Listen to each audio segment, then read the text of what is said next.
Paul Hogan.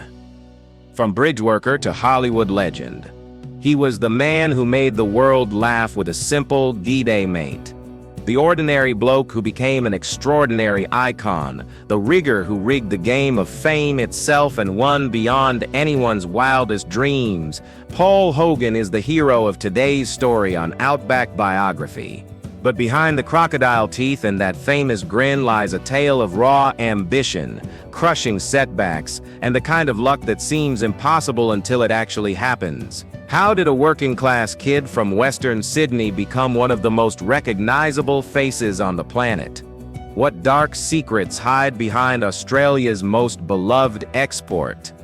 And why did the man who conquered Hollywood almost lose everything he'd worked for? The making of a larrikin, Parramatta, Sydney.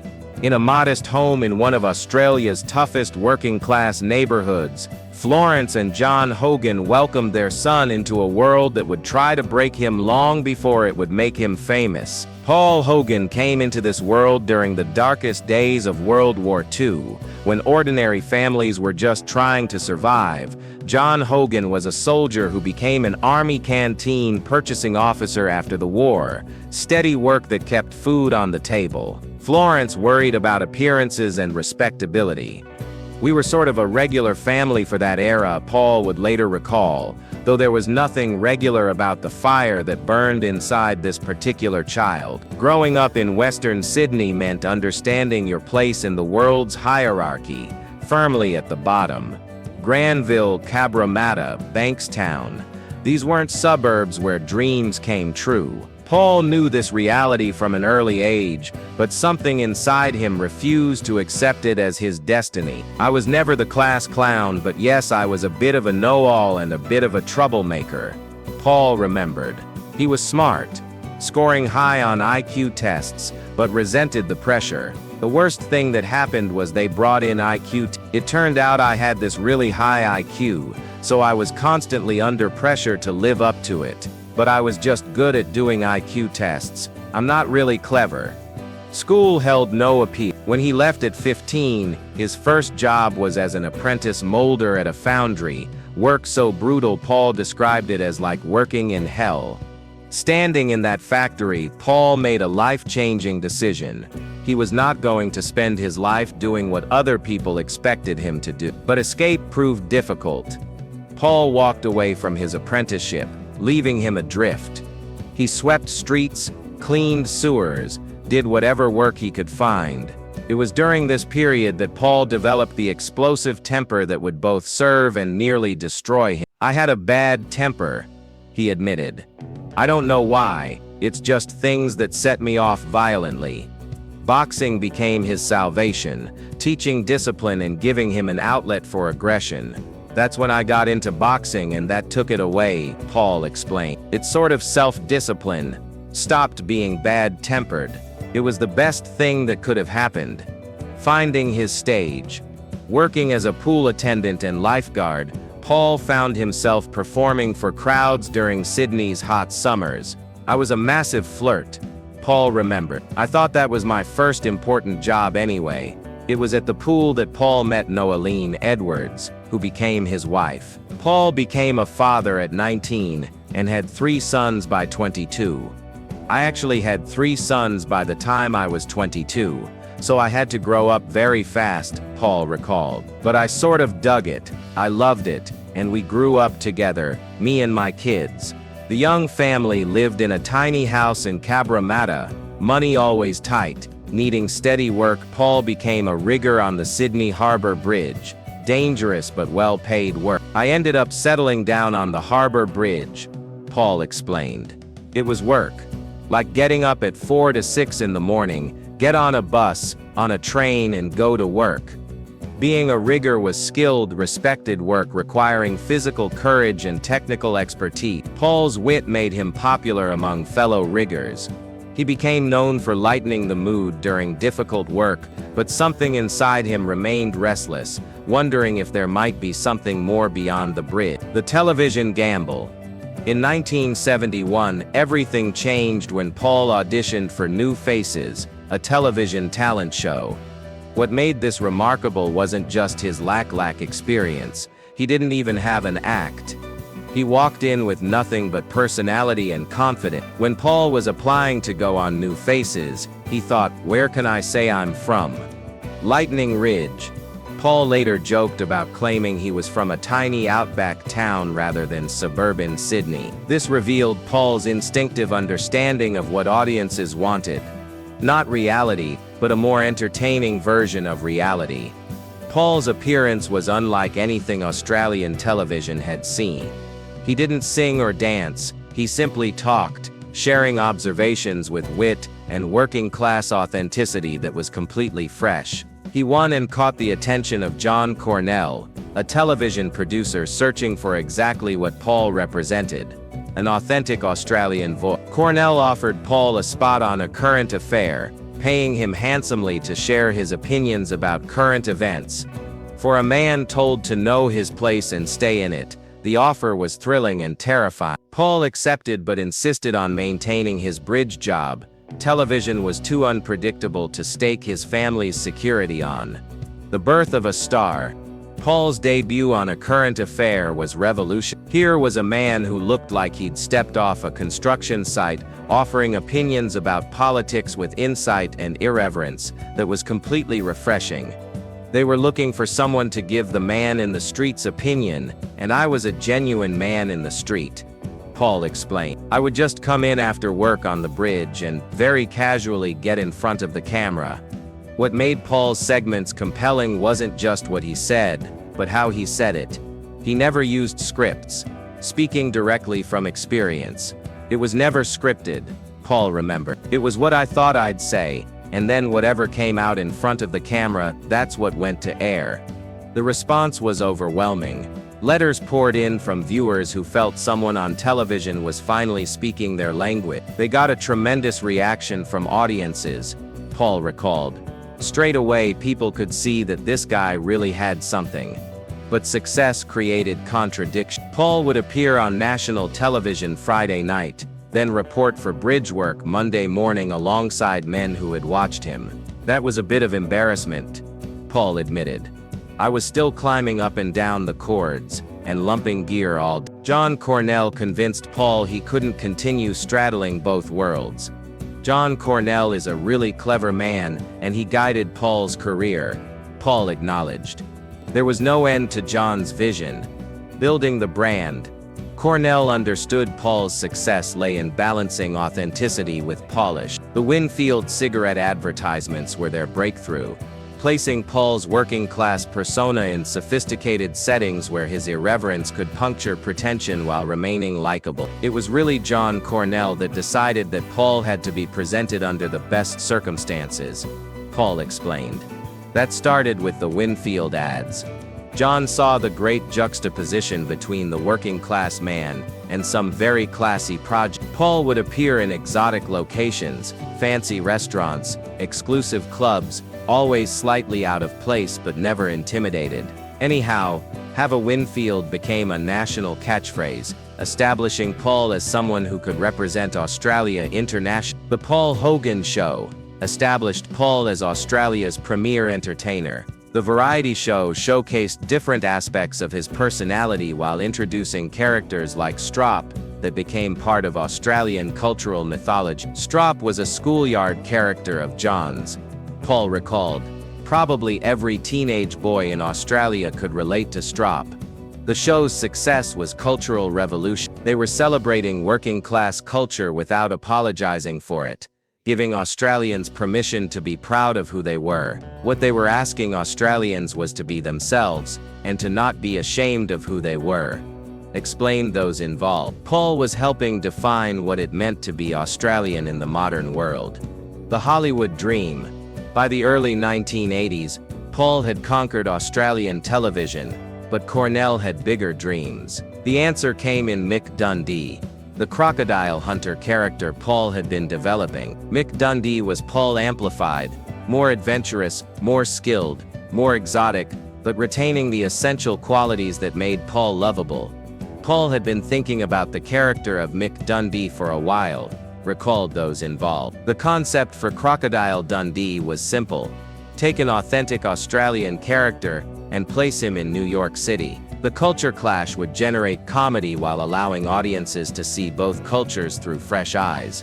Getting the film made proved nearly impossible. Hollywood studios couldn't understand the appeal, and Australian financiers were skeptical. Paul and Cornell decided to finance the film themselves, betting their careers on their belief that audiences would embrace Mick Dundee. The production was low budget, relying on Paul's television experience and Cornell's business acumen. They shot guerrilla style, often without permits, giving the film raw authenticity. Paul threw himself into the role completely, learning survival skills and studying crocodile behavior. The casting of Linda Kozlowski as Sue Charlton was crucial. The chemistry between Paul and Linda was immediate and genuine, adding unexpected romantic dimension to what could have been simple comedy. Linda wanted to rehearse.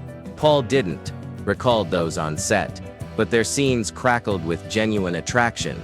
The phenomenon explodes. When Crocodile Dundee premiered in Australia in April 1986, it broke every box office record in Australian cinema history. But the real test came with international release. When it opened in the United States in September 1986, American audiences embraced Mick Dundee enthusiastically. The film grossed over $170 million domestically, making it one of 1986's highest-grossing films. "That's a night" became a transcendent catchphrase, but it wasn't just memorable lines.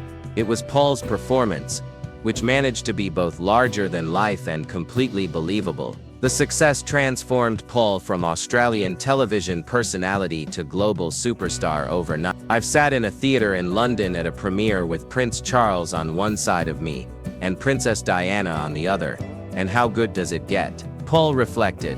"And they're both enjoying it, nudging me. What? I don't know, I'm just a rigger." But success brought complication, pressure for sequels and opportunities that could have made Paul wealthy beyond dreams. But each carried risks of diluting what made Mick Dundee special. Crocodile Dundee II was successful financially, but Paul realized bigger wasn't necessarily better. The price of fame, the period following massive success, should have been Paul's happiest, but fame brought complications that threatened everything he'd achieved. The most devastating was the collapse of his marriage to Noeline Edward. The woman who had supported Paul through struggling years couldn't cope with international stardom's pressures. Paul's relationship with Linda Kozlowski became public knowledge, creating media frenzy that invaded every aspect of his personal life. The Australian press, which had treated Paul as a beloved favorite, turned on him viciously. When Paul and Noeline split, the whole image of Paul being this ordinary guy from the bridge was interrupted in people's minds, observed those close to the situation. Success had fed an ego that had been carefully controlled during his rise. He began displaying arrogance and entitlement that audiences had always loved him for lacking. The humble bridge worker was being replaced by someone who seemed to believe his own publicity. Personal turmoil was compounded by professional challenges. Every subsequent project was measured against Crocodile Dundee's success, and anything falling short was seen as evidence of declining appeal. Paul found himself trapped between competing demands. Audiences wanted more Mick Dundee. Hollywood offered projects requiring him to abandon his Australian identity, and Australian audiences wanted him to remain the same lovable larrikin. The long fall. The 1990s marked the beginning of Paul's decline. Crocodile Dundee in Los Angeles felt forced and unnecessary. My favorite all-time movie's probably Rocky, but by the time you got to 3 or 4 it's like, enough. No one even knows I did a third one. Paul reflected, but the real catastrophe came from the Australian tax office. In 1999, Paul found himself at the center of a tax investigation, claiming he owed hundreds of millions in unpaid taxes. The allegations painted him as a tax cheat, an unpatriotic millionaire, striking at his identity as an ordinary Australian who'd been lucky enough to make it big. $18 million of unpaid taxes. "Yeah, it did make me angry," Paul said. "Might want to thump somebody." But anger wasn't enough. The case required years of litigation, enormous legal fees, and public scrutiny that made earlier troubles seem minor. The tax case divided Australian public opinion. Some saw him as a victim of government persecution. Others viewed it as evidence he'd forgotten his working-class root. The stress took a serious toll on Paul's health and relationships. Work offers dried up, and Paul found himself increasingly isolated. The situation became so difficult that Paul moved to the United States permanently, effectively going into exile from the country that had made him famous. It was hard for all my kids, then thrust into a limelight that they didn't invite. Paul reflected.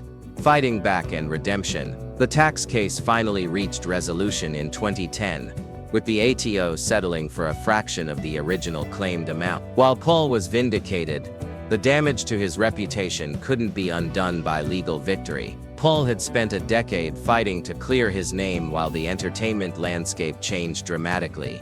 But Paul had never been one to give up. Instead of retreating into retirement, he began rebuilding his career and reputation from scratch. It required swallowing pride, accepting modest opportunities, and proving once again that he had value as an entertainer. The comeback began with small appearances and projects that reminded audiences why they'd fallen in love with Paul Hogan. Rather than pretending difficult years hadn't happened, he acknowledged mistakes while demonstrating he'd learned from them. The humility absent during peak years returned. Paul's approach was characteristically honest and self-deprecating.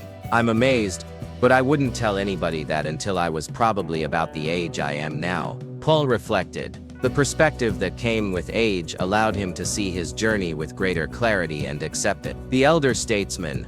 Today at 84, Paul Hogan occupies a unique position in Australian culture, simultaneously a living legend and cautionary tale, a symbol of what Australia can achieve on the world stage, and a reminder of how quickly fame can turn to controversy and exile. But perhaps most importantly, he has become a figure who embodies the possibility of redemption and second chances in a world that often seems unforgiving of human failure. The Paul Hogan of 2024 is a fundamentally different person from the man who first appeared on A Current Affair in the 1970s, and certainly different from the global superstar who conquered Hollywood in the age has brought wisdom, perspective, and a hard-earned understanding of what really matters in life.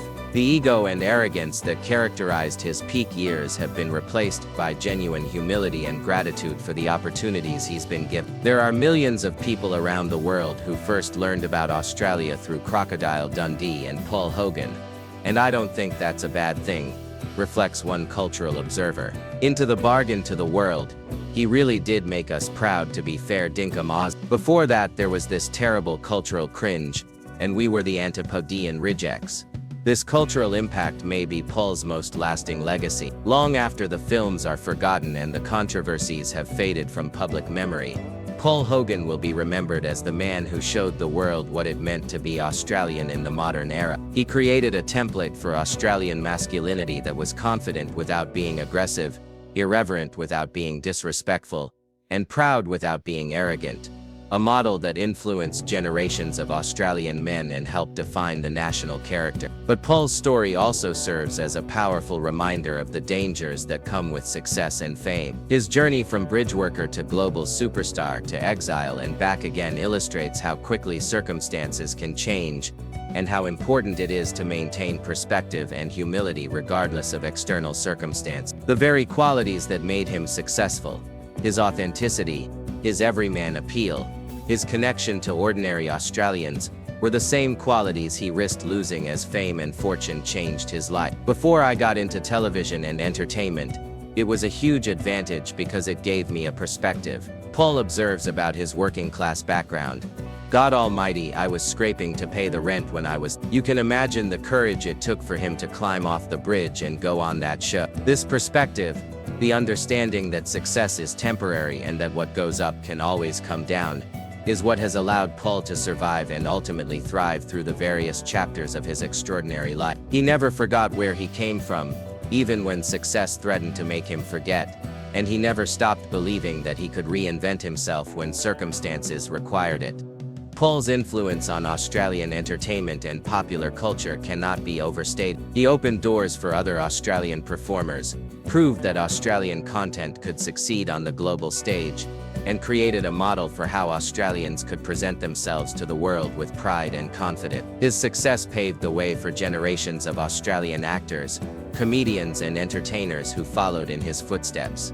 From Yahoo Serious to Russell Crowe to the Hemsworth brothers, his life to me is all about a fundamentally very sound, grounded human being who had the courage to live the dream, summarized one longtime friend and collaborator. This courage, the willingness to risk security for opportunity, to bet everything on an uncertain outcome, to persist despite setbacks and failures, is what made Paul Hogan's incredible journey possible in the first place. The courage required to leave a steady, well-paying job on the Sydney Harbour Bridge to pursue a career in television cannot be understated. In the early 1970s, there was no established path for working-class Australians to break into entertainment. The industry was dominated by trained actors with middle-class backgrounds, university educations and proper elocution. For a rigger with a broad Australian accent and no formal training to believe he could succeed in such an environment required either tremendous self-confidence or complete delusion. But Paul possessed something that formal training couldn't provide: